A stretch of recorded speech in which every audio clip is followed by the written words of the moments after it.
क्या गोल्ड की market crash कर जाएगी? क्या गोल्ड अब सेल सेल सेल है या फिर कोई नई डेवलपमेंट होने के चांसेस हैं? इस वीक गोल्ड को हम बाय करके प्रॉफिट कमाएंगे या सेल करके प्रॉफिट कमाएंगे, या फिर हम स्कैल्पिंग वाला फार्मूला कंटिन्यू करेंगे और रेंज मार्केट के अंदर स्कैल्पिंग करके प्रॉफिट अर्न करेंगे? ये सब और भी बहुत कुछ आज के गोल्ड वीकली एनालिसिस में मैं आपको सिखाने जा रहा हूं, जिसमें मैं टेक्निकल एनालिसिस गोल्ड के, डॉलर इंडेक्स के और 10 ईयर यील्ड के, फंडामेंटल एनालिसिस और साथ साथ सेंटीमेंट एनालिसिस भी करूंगा, जियोपॉलिटिकल की भी पूरी अपडेट दूंगा। तो ये पूरी video all in one package है। अगर इसको आपने गौर से देख लिया तो पूरा वीक ट्रेड करने के लिए ये बहुत मुफीद साबित हो सकती है और बहुत ज्यादा प्रॉफिटेबल वीडियो साबित हो सकती है। सो कॉपी और पेन पकड़ लीजिए, हेडफोन लगा लीजिए, तो स्टार्ट करते हैं इंफॉर्मेशन, नॉलेज और अर्निंग से भरपूर गोल्ड वीकली एनालिसिस। जी हाँ my dear friend, my name is Rahil Nawaz and welcome to forexustad.com।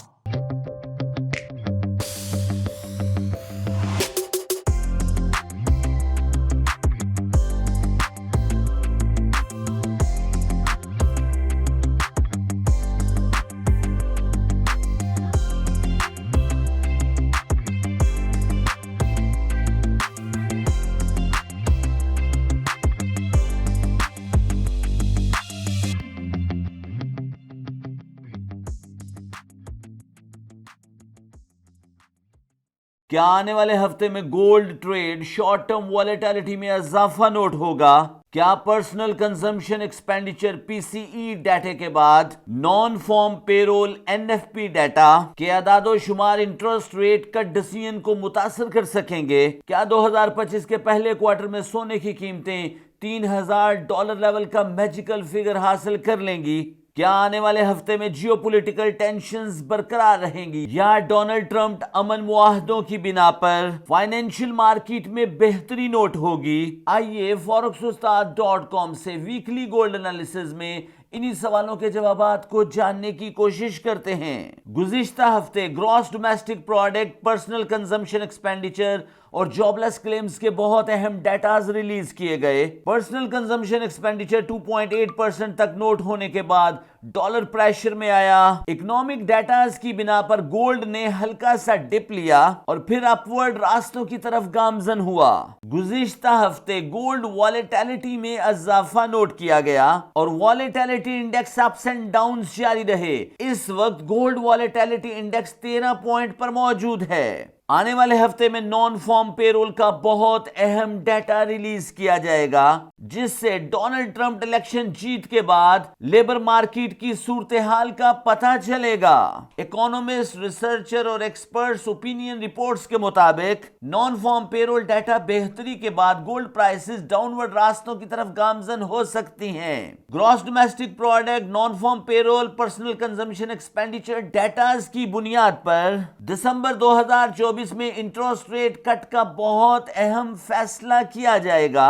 गुज़िश्ता हफ्ते डॉलर इंडेक्स ने हल्का सा डिप लिया, गोल्ड प्राइसेस अपवर्ड रास्तों की तरफ गामजन हुई। बैंक ऑफ चाइना ने न्यू गोल्ड इंपोर्टर के अकाउंट्स को खोलने से मना कर दिया और पुराने गोल्ड इंपोर्टर के अकाउंट्स को मैनेज करने का हुक्म जारी किया, जिसकी बुनियाद पर चाइना गोल्ड इंपोर्ट पॉलिसी वाजे है। आने वाले दिनों में चाइना गोल्ड खरीदारी में वाजे तौर पर कमी करेगा। डोनाल्ड ट्रंप इंतजामिया ने मेक्सिको, कनाडा और चाइना पर टैरिफ ट्रेड टैक्स पॉलिसी का मुसव्वदा तैयार कर लिया है। कनाडा टैरिफ टैक्स पॉलिसी की बुनियाद पर गोल्ड इन्वेंट्री लेवल में वाज़ेह तौर पर मसाइल नोट होंगे। कनाडा, ऑस्ट्रेलिया और अफ्रीका की गोल्ड माइनिंग इंडस्ट्री दिसंबर क्लोजिंग, रिपेयर और इंफ्रास्ट्रक्चर बिल्डिंग की बुनियाद पर आने वाले दिनों में प्रोडक्शन में कमी नोट होगी और गोल्ड सप्लाई डिस्टर्ब होने के वाज़ेह इम्कानात मौजूद हैं। गोल्ड इन्वेंट्री लेवल डिस्टर्बेंस की बुनियाद पर 2025 के पहले क्वार्टर में गोल्ड प्राइसेस अपवर्ड रास्तों की तरफ गामजन हो सकती हैं। गुज़िश्ता हफ्ते यूक्रेन रशिया तनाज़ात में तेजी नोट की गई, जबकि इसराइल और लेबनान के दरमियान अमन मुआहदात की बुनियाद पर मिडल ईस्ट जियोपॉलिटिकल टेंशंस में वाज़ेह तौर पर कमी नोट हुई। इलान मस्क अमन पॉलिसीज की बुनियाद पर आने वाले दिनों में ईरान इसराइल तनाज़े में वाज़ेह तौर पर कमी नोट की जाएगी। इकोनॉमिस्ट, रिसर्चर और एकेडेमिया प्रोफेसर्स के मुताबिक शॉर्ट टर्म्स के लिए गोल्ड वॉलेटिलिटी में इजाफा नोट होगा। दिसंबर के पहले क्वार्टर में सोने की कीमतें $2,800 लेवल, $2,900 लेवल और $3,000 लेवल तक पहुंच सकती हैं। Okay guys, welcome on screen. सबसे पहले हम लोग चेक कर लेते हैं कि इस वीक कौन कौन से कैलेंडर इवेंट्स हैं। सैटरडे को भी चाइना की कुछ न्यूज़ हैं, लेकिन उनको हम इग्नोर करेंगे क्योंकि वो हमारे से रिलेटेड नहीं है। मंडे से ऑनवर्ड बहुत ज़्यादा कैलेंडर इवेंट मौजूद हैं। उसकी वजह ये है कि मंडे से लास्ट वर्किंग डे स्टार्ट हो रहे हैं। पूरी दुनिया में सबसे बड़ा मजहब क्रिश्चियनिज्म का है और क्रिश्चियंस का इवेंट आ रहा है क्रिसमस। और आपको पता है साल के एंड दिसंबर में वो लोग छुट्टियों पे चले जाते हैं। पूरे साल वो टिक के काम करते हैं, साल के एंड पे छुट्टियां करते हैं सर्दियों में। हर बंदा ही क्रिसमस की छुट्टियों की तैयारी कर रहा है और ये 1-2 वीक होंगे वो उसने ऐसे ही वर्क करना है कि आखिरी दफ़ा वर्क कर रहा हूँ, उसके बाद दोबारा जाके ये अगले साल ज्वाइन करेगा company mid of the January. So वो चीज़ आपको कैलेंडर इवेंट्स पे भी नज़र आएगी कि आपको नज़र आ रहा है कि काफ़ी ज़्यादा इवेंट है। न्यूजीलैंड, जापानीज, ऑस्ट्रेलिया और उसके बाद China, British pound, Swiss and euro के बहुत ज़्यादा डाटाज हैं PMIs के। और इसके अलावा सबके डाटाज आ रहे हैं तो USD कैसे पीछे रह सकता है। तो ISM मैन्युफैक्चरिंग PMIs और उसके बाद अब मैन्युफैक्चरिंग प्राइस और उसके बाद पर्सनल स्पेंडिंग, ये देखें ये डाटाज मौजूद हैं जो कि मंडे वाले दिन आएंगे और मेरे ख्याल से काफ़ी अच्छी ट्रेड रहेगी इनके ऊपर। आपको मज़ा आएगा ट्रेड करने का। अगर बात की जाए मंगल की तो FOMC के 2 मेंबर बात करेंगे रात को 1 बजे। उनको हम इग्नोर करेंगे क्योंकि रात को 1-2 बजे आप लोग यूजुअली ट्रेड नहीं कर रहे होते, हमारा लाइव ट्रेडिंग रूम भी नहीं ऑन होता, लेकिन मार्केट इसके ऊपर थोड़ा बहुत इम्पैक्ट लेगी क्योंकि मीडियम इम्पैक्ट है। इसके अलावा स्विस का CPI का डाटा है, जॉब लॉट्स ओपनिंग है ट्यूसडे वाले दिन 3 दिसंबर को। और अगर हम बात करें FOMC के एक और मेंबर बात करेंगे। बात कर लेते हैं बुध की। बुध का भी आगाज़ FOMC के मेंबर की स्पीच से हो रहा है और OZ का GDP का डाटा है क्वार्टर बाय क्वार्टर। इसके साथ ब्रिटिश पाउंड का डाटा है और USD का ADP non farm employment change, ECB का प्रेसिडेंट बात करेगा। इसके अलावा फायर एंड सर्विसेज PMI है और ISM सर्विसेज PMIs हैं। तो यानी कि ये स्टार्ट हो रहा है मंडे से और फिर ट्यूसडे को PMIs और ये वेडनेसडे को भी PMIs ही चलेंगी। लेकिन यहाँ पे रात को 11:45 पे बहुत ज़्यादा इंपॉर्टेंट स्पीच है, यानी कि फेडरल रिजर्व के गवर्नर चेयरमैन पोल की स्पीच है जो कि बहुत ज़्यादा इंपॉर्टेंट है और मेरे ख्याल से मार्केट इसके ऊपर बहुत ज़्यादा इम्पैक्ट लेती है। और आपको पता ही है कि यहाँ पे जो भी बात होती है वो डायरेक्टली मार्केट को अटैक करती है। सो ये स्पीच काफ़ी ज़्यादा इंपॉर्टेंट होने वाली है, तो आपको इंशाल्लाह लाइव रहना है और हम आपके साथ लाइव रहेंगे और लाइव इस मीटिंग को या इस इवेंट को हम कवर करेंगे इंशाल्लाह forex-start.com पे लाइव रहेंगे। अगर बात की जाए जुमेरात की तो जुमेरात वाले दिन OZ, USD एंड यूरो के काफ़ी ज़्यादा डाटाज हैं, लेकिन सबसे ज़्यादा जो इम्पोर्टेंट डाटा है वो अनएम्प्लॉयमेंट क्लेम्स हैं जो कि हर जुमेरात को होते हैं। पिछली दफ़ा ये बुध को थे। इसके अलावा ट्रेड बैलेंस है, नेचुरल गैस का डाटा है और FOMC के 1-2 मेंबर बात भी करेंगे। OPEC की मीटिंग्स भी हैं, तो मेरे ख्याल से काफ़ी ज़्यादा इंपॉर्टेंट डे रहेगा ट्रेडिंग के लिए जुमेरात भी। बट जो इस वीक का सबसे ज़्यादा इंपॉर्टेंट डे है वो है जुमा, और जुमे वाले दिन जो सबसे ज़्यादा इंपॉर्टेंट इवेंट है वो है NFP यानी कि non farm employment change, average hourly earning, unemployment rate और कनाडा के 1-2 डाटाज आते हैं वो, और unemployment rate as well. USD का और कनाडा का दोनों का एक ही दिन होता है। ये काफ़ी ज़्यादा इंपॉर्टेंट डे है जुमे वाला दिन। NFP के ऊपर ट्रेड करने का आपको मज़ा आएगा, हमारे साथ साथ रहिएगा इंशाल्लाह। और इसके साथ साथ FOMC के 1-2 मेंबर भी बात करेंगे और यूनिवर्सिटी ऑफ मिशिगन के कंज्यूमर सेंटीमेंट एंड इन्फ्लेशन की एक्सपेक्टेशंस का डाटा भी इसी दिन है। तो जुमे वाला दिन किंग ऑफ द रिंग रहेगा। जुमे वाले दिन आपको ट्रेड करने का मजा आएगा। तो मेरे दोस्तों सबसे पहले हम बात करेंगे डॉलर इंडेक्स की। डॉलर इंडेक्स के एनालिसिस कर लेते हैं हम। तो डॉलर इंडेक्स में आपको नज़र आ रहा है कि मार्केट जो है वो काफ़ी ज़्यादा बुलिश मूव की थी मंथ के स्टार्ट में, लेकिन आने वाले 15 दिनों में मार्केट वापस नीचे डाउन साइड पे आके बहुत बड़ी वीक दे के क्लोजिंग दी है मार्केट ने, जिसका मतलब साफ ये होता है कि मार्केट आने वाले दिनों में डाउन साइड का प्रेशर लेगी और आने वाले महीने में हमें मज़ीद मार्केट डाउन साइड पे जाती हुई नज़र आ रही है। और यहाँ पे कुछ सपोर्ट्स हैं जिनको 103 को टच कर सकती है मार्केट, 102 को टच कर सकती है। 102 के टच करने के काफ़ी ज़्यादा रोशन चांसेस हैं। सो मार्केट इस तरीके से क्रैश हो सकती है। सो मंथली में तो हमें नज़र आ रहा है कि एक मार्केट में डाउन मोमेंटम है। अगर वीकली उसकी कंफर्मेशन कर दे तो बढ़िया है, और वीकली ने उसकी कंफर्मेशन की है, रिजेक्शन खाई है हमारी रेजिस्टेंस है। ये देखें यहाँ पे इसने रिजेक्शन खाई है और इसने ब्रेकआउट करने की बजाय रिजेक्शन दे के ये प्रूफ किया है कि आने वाले दिनों में ये अपनी मूविंग एवरेज लाइन को टेस्ट कर सकता है, 103.600 को या 102 को भी टेस्ट कर सकती है market. So my dear friend, ये मार्केट डॉलर इंडेक्स अभी मजीद डाउन साइड पे आने के चांसेस लग रहे हैं, मंथली में भी और वीकली में भी। डेली में तो मुझे लगता है उसकी कंफर्मेशन भी हो चुकी है। यहाँ पे देखें जब मार्केट ने अपनी रेजिस्टेंस से रिजेक्शन खाई थी, ये देखें ये वो टाइम है। कैसे पता चलेगा कि रिजेक्शन खाई है? ये देखें ये कैंडल सबसे पहले एक अपनी रेजिस्टेंस को ब्रेक करने में नाकाम रही, और अगली दो कैंडल्स ने एक बैरिश मोमेंटम, स्ट्रॉन्ग बैरिश मोमेंटम बना के ये प्रूफ किया कि मार्केट डाउन साइड पे आने के लिए तैयार है। और तीसरा और आखिरी एविडेंस ये है कि मार्केट में पहले यहाँ पे गैप हमें देखने को मिला डाउन साइड, और फिर यहाँ पे गैप देखने को मिला, जो कि इंडिकेट कर रहा है कि आने वाले दिनों में मार्केट डाउन साइड पे ही मूव करेगी, या उसके ऊपर काफ़ी ज़्यादा प्रेशर रहेगा और मार्केट जो है वो गोल्ड डाउन साइड पे आ सकती है। और अगर गोल्ड डाउन साइड पे आता है तो इसका करेंसीज के ऊपर और गोल्ड के ऊपर क्या इम्पैक्ट आता है, आइए समझ लेते हैं। लेकिन उससे पहले हम देखेंगे 10 ईयर यील्ड। मंथली में देखें 10 ईयर यील्ड गिर रहा है, वीकली में देखें 10 ईयर यील्ड गिर रहा है, और आपको डाउन साइड पे गैप्स भी नजर आ रहे हैं। सो 10 ईयर यील्ड के ऊपर भी हमें एक प्रेशर नजर आ रहा है मंथली में, वीकली में, और मुझे तो डेली में भी बहुत ज़्यादा प्रेशर नज़र आ रहा है, और मुझे लगता है मार्केट 4% को टच करेगी। चलिए बढ़ते हैं गोल्ड की तरफ और जानते हैं गोल्ड में क्या एविडेंट है। अच्छा, जिस तरीके से आपको डॉलर इंडेक्स के ऊपर एक महीना अप साइड पे कैंडल जाती हुई और उसके बाद डाउन साइड पे आगे क्लोजिंग देती हुई दिखाई दी है, बिल्कुल वैसे के वैसे ही आपको गोल्ड के अंदर भी कैंडल नज़र आ रही है, वीक नज़र आ रही है, और अपवर्ड प्रेशर नज़र आ रहा है।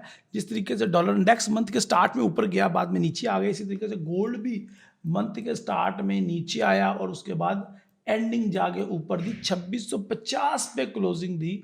Oh my God! और ये इतना लंबा एक वीक छोड़ गया मार्केट। क्या इंडिकेशन है ये? मार्केट क्या आने वाले दिनों में मजीद अपसाइड पे जाना चाह रही है और एक नया हाई बनाना चाह रही है? चलिए देखते हैं। सो मंथली क्या कह रहा है? मंथली में तो सेल वाली कैंडल में वॉल्यूम नहीं है और वीक की एम्पावरमेंट शो हो रही है यहाँ पे। अगर वीकली कैंडल की बात करें तो वीकली में जो सेल की कैंडल बनी है इसके अंदर वॉल्यूम नहीं है, लेकिन जो बाय वाली कैंडल बनी थी लास्ट वीक उसके अंदर भी वॉल्यूम नहीं है। तो इसमें मुझे लग रहा है कि शायद मार्केट थोड़ा सा डाउन आके फिर उसके बाद जाएगी अपसाइड पे, ये वीकली चार्ट बता रहा है हमें। अगर बात करें डेली की, डेली के अंदर हमें मार्केट जो है कंसोलिडेट करती नज़र आ रही है कि मार्केट ने एक हाई बेंचमार्क लगाया, उसके बाद डाउन आई, फिर उसको रिटेस्ट किया, फिर up down up down up down ही करती नज़र आ रही है। लेकिन ये 2 वीक काफ़ी ज़्यादा इंपॉर्टेंट है। इन दिसंबर के स्टार्टिंग के जो 2 वीक है इनके अंदर कोई मूवमेंट होती है तो ठीक है, अदरवाइज अगले जो लास्ट के 2 महीने हैं उसमें मोमेंटम बहुत ज़्यादा कम रहेगा, क्योंकि क्रिसमस की छुट्टियाँ हो जाएंगी और फिर लोग जो है अपने छुट्टियों पे निकल जाएंगे। तो गौर से देखिए ज़रा इन 3-4 दिनों की मोमेंटम को। जब भी मार्केट अप साइड पर या डाउन साइड पर गई है, वापस वहीं पे आगे क्लोजिंग दी है मार्केट ने जहाँ से मार्केट ओपन हुई थी। और अगर हम बात करें लास्ट फ्राइडे की, तो फ्राइडे वाले दिन भी सेम ऐसे ही हुआ, मार्केट अप साइड पे भी गई, डाउन साइड पे भी आई और नीचे आगे क्लोजिंग दे दी इस मार्केट ने। बस हमें ट्रैप करती रही मार्केट। तो ये स्कैल्पिंग के लिए बड़ा ज़बरदस्त शानदार दिन थे 4 दिन। मैंने पिछले तकरीबन 2-3 महीनों में उतना प्रॉफिट नहीं कमाया जितना ये 3-4 दिनों में स्कैल्पिंग करके ही कमाया है।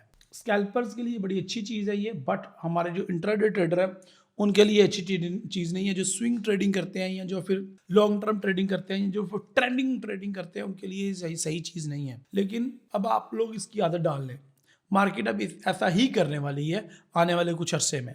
हमें कैसे पता चलेगा कि मार्केट किस तरह का बिहेवियर अडॉप्ट करने वाली है और हमें कौन सी स्ट्रेटजी अडॉप्ट करके ट्रेडिंग करनी चाहिए? मार्केट का मूड कब चेंज होता है और कब हमें लॉन्ग टर्म ट्रेडिंग करनी है, कब हमें स्कैल्पिंग करनी है, कब हमें इंट्राडे ट्रेडिंग करनी है और कब हमें स्विंग ट्रेडिंग करनी है, ये कब हमें ट्रेडिंग नहीं करनी।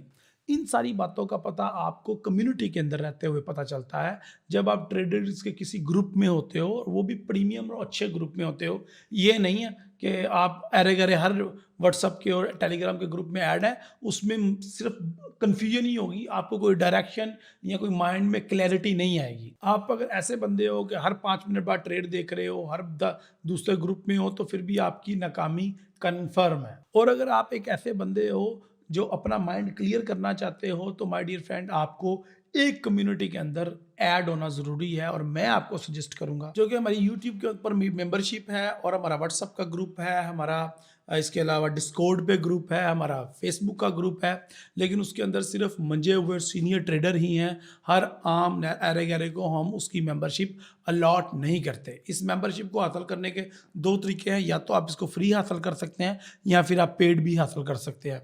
फ्री कैसे मिलेगी और पेड कैसे मिलेगी, ये आप हमारी टीम से कांटेक्ट करेंगे इसी नंबर पे, और हमारी टीम आपको गाइड करेगी कि आपने फ्री लेनी है तो इतने की ये प्रोसीजर है, और अगर आपको पे करके लेना है तो इतने पैसे पे करने पड़ेंगे। तो इस कम्युनिटी में ऐड होना आपके लिए फ़ायदेमंद होगा। मैं ज़्यादा इस कम्युनिटी के बारे में बात नहीं करूंगा कि किस तरीके से जुम्मे वाले दिन मैंने लाइव सिग्नल दिया, लाइव स्ट्रीम में भी बैठा था, सिग्नल वहाँ पे पोस्ट कर दिया और लोगों ने प्रॉफिट कमाया। ज़्यादा बिल्कुल बात नहीं करूँगा। और किस तरीके से वहाँ पे हम डायरेक्शन देते हैं, किस तरीके से हम डेली वहाँ पे वॉइस मैसेज सेंड कर रहे होते हैं। कम लोग चाहते हैं हम, अच्छे लोग चाहते हैं हम। मैं ज़्यादा उसकी बात नहीं करूँगा। चले हम वापस आते हैं अपने एनालिसिस की तरफ। लेकिन आपको सिर्फ समझाना और बताना ज़रूरी था कि अगर आप कशमकश का शिकार हैं और अगर आप इस तरह की अपॉर्चुनिटी से फ़ायदा नहीं उठा पा रहे, तो इसका मतलब ये है कि आप सही जगह पे नहीं हैं। सो माय डियर फ्रेंड, अब ये तो हो गया, मार्केट ने हाई भी लगा लिए, लो भी लगा लिए मार्केट ने। अब हम करें क्या, नेक्स्ट वीक ट्रेड कैसे करनी है, ये बड़ा इंपॉर्टेंट मसला है। आपको हमने जियोपॉलिटिकल के सेक्शन में बता दिया था कि रूस यूक्रेन वार, फलस्तीन का और इसराइल का जो मसला चल रहा था, उसके ऊपर जो सीज फायर हुआ है उसका मार्केट के ऊपर क्या इम्पैक्ट आ रहा है, और ये उसी का प्रेशर आपको मार्केट में नजर आ रहा है। तो अगले वीक मार्केट किस तरीके से ट्रेड करेगी उसको समझ लेते हैं हम इन सारी चीजों के तनाजुर में। देखिए, कैलेंडर इवेंट तो काफी ज्यादा है और मार्केट एक एग्रेसिव टून हमें नजर आएगी वीक के स्टार्ट में। मार्केट अपसाइड पे जाती हुई, या फिर अगर मार्केट गिरती है तो डाउन साइड पे आती हुई 2550 को मार्केट दोबारा टच कर सकती है। ये वाला लेवल 2555 को मार्केट दोबारा टेस्ट करेगी और फिर उसके बाद अप साइड पे जाना शुरू होगी। सो इन दोनों का हमें कैसे पता चलेगा कि पहले मार्केट डाउन साइड पे आएगी या अप साइड पे आएगी, और फिर मार्केट का थ्रू आउट द मंथ क्या बिहेवियर रहेगा। देखिए, ये तो चीज़ कंफर्म हो गई है कि मार्केट का जो थ्रू आउट द मंथ है बिहेवियर वो बुलिश ही रहेगा, मार्केट अपने ट्रेंड को कंटिन्यू करेगी। बट ये थोड़ा सा डाउन साइड पे दोबारा आ सकती है और फिर उसके बाद अप साइड पे जाना स्टार्ट करेगी। तो इस चीज़ को आपने अपने माइंड में रखना है। तो पहले जो चांसेस हैं वो गोल्ड के सेल होने के ज़्यादा चांसेस हैं। तो अगर मैं इसी चीज़ को अपने माइंड में रखूं और मैंने पहले गोल्ड को सेल करना है 2670 से, तो या फिर मैंने पहले भी सेल लिमिट के ऑर्डर लगा रखे हैं, तो अगर मुझे उन्हीं को फॉलो करना है तो ये मेरे लिए बेस्ट लेवल होंगे 2700 के करीब। अब मैं आपको 2-3 लेवल देने लगा हूं जहां से आप सेल कर सकते हैं मार्केट को इस वीक में। नंबर 1, मार्केट को आप 2660 से सेल कर सकते हैं।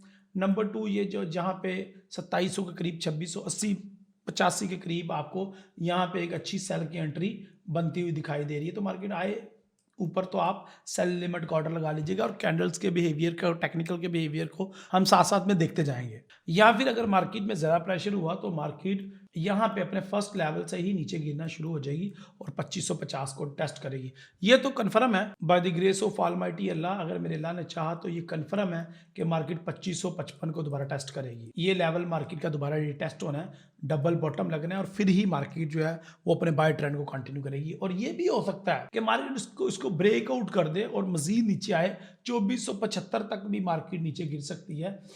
ये भी आप अपने माइंड में रखिएगा कि मार्केट यहाँ तक नीचे आ सकती है। तो अगर मार्केट क्रैश होती जाएगी तो फिर भी आप बाय की अपॉर्चुनिटीज तलाश करें। और उसके लिए मैं आपको बाइंग, एक तो बाइंग लेवल ये हमारा अल्हम्दुलिल्लाह लगा ही हुआ है, स्ट्रॉन्ग बाइंग लेवल 2550 2555। लेकिन अगर मार्केट इसको ब्रेक करती है और जो जिसके चांसेस बन रहे हैं अब, तो मार्केट जो है वो 2480 से 2475 से हम पकड़ने की कोशिश करेंगे। 2490 से भी अगर हमें बाय मिलेगी तो हम बाय ले लेंगे। इस लेवल से मैं बाय करना चाहूंगा यहां तक वापस ऑल टाइम हाई तक। तो आपको अब मैंने बाय के लेवल भी बता दिए और सेल के लेवल भी बता दिए।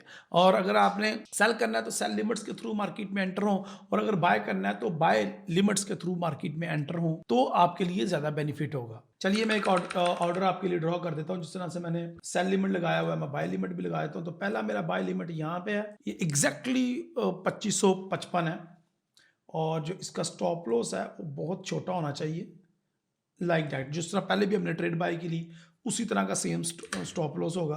आप इसी को दोबारा इसका रेप्लिका बना लें तो ज़्यादा बेहतर होगा आपके लिए।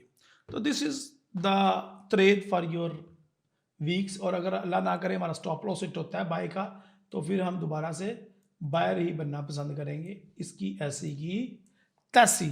बाय जो मार्केट के अंदर हमारी ट्रेड है वो ज़्यादा सिक्योर रहेगी रेदर देन सेल के। और सेल याद रहे, जब भी आपने लेना है ना, वो स्कैल्पिंग की नीयत से आप सेल ना लीजिएगा। आप अच्छी कन्फर्मेशन के साथ ऑल टाइम हाइज के ऊपर, एक्सट्रीम लेवल के ऊपर ही सेल कीजिएगा, क्योंकि मार्केट का कुछ पता नहीं है। रूस यूक्रेन की तरफ से कोई भी अपडेट आ सकती है, इसराइल का जब मर्जी दिमाग ख़राब हो सकता है, और या फिर चाइना का या फिर डोनाल्ड ट्रंप का कोई बयान आ सकता है, तो वो मार्केट को बुरे तरीके से डिस्टर्ब कर सकता है। ये जितने भी मार्केट में बुल्स थे, एक ही उनके लिए बंदा अभी तक आया है जो बड़ा बेयर साबित हुआ है, वो है डोनाल्ड ट्रंप। डोनाल्ड ट्रंप जब जब बोलेगा गोल्ड गिरेगा, और चाइना, रूस, इसराइल ये जब जब रोला डालेंगे, ये गोल्ड को अपसाइड पे भगाएंगे। हाँ, चाइना का एक ये भी पहलू है कि चाइना मार्केट के अंदर गोल्ड की प्राइसेस को डाउन करना चाहता है, लेकिन वो चाइना के लिए इतना आसान नहीं है, क्योंकि आपको भी पता है चाइना को इकलौता प्लेयर तो है नहीं मार्केट में, अमेरिका बदर उसको जो अभी टैरिफ का एक टफ कंपटीशन देने जा रहा है, एक सरप्राइजेस देने जा रहा है। मैक्सिको पे भी लगा दिया टैरिफ, और बाकी आने वाले दिनों में कंट्रीज़ के ऊपर भी हैवी टैरिफ लगेंगे, जिनमें यूरोपीय कंट्रीज़ शामिल हैं। तो काफ़ी ज़्यादा कंट्रीज़ को सरप्राइजेस मिलने वाले हैं, उसकी वजह से गोल्ड की प्राइसेस कंट्रोल में रहेंगी। बट आने वाले दिनों में आपको अच्छी ट्रेडिंग सेटअप्स मिलेंगे, लेकिन अगले 4 साल आपके लिए टफ होने वाले हैं। अगर पिछले 8 साल से आप एक कामयाब ट्रेडर हैं, तो ज़रूरी नहीं है कि अगले 4 साल भी आप उतने ही अच्छा प्रॉफिट बनाएं। हो सकता है बहुत अच्छा प्रॉफिट बनाएंगे, लेकिन बिहेवियर अब चेंज होने जा रहा है, और उसके लिए आपको स्ट्रॉन्ग कम्युनिटी की ज़रूरत तो है। इसके साथ साथ आपको ये भी बताता चलूँ कि हमारा एसएमसी का कोर्स और हमारा फंडामेंटल एनालिसिस का कोर्स भी 5 दिसंबर 2024 से स्टार्ट होने जा रहा है। 1 महीने का, ये 1.5 महीने का कोर्स होगा, और अगले साल से आप एक कामयाब ट्रेडर अगर बनना चाहते हैं तो इसी मंथ से लर्न करना स्टार्ट करें, और 2025 में बहुत ज़्यादा पैसा कमाएं। कैसे?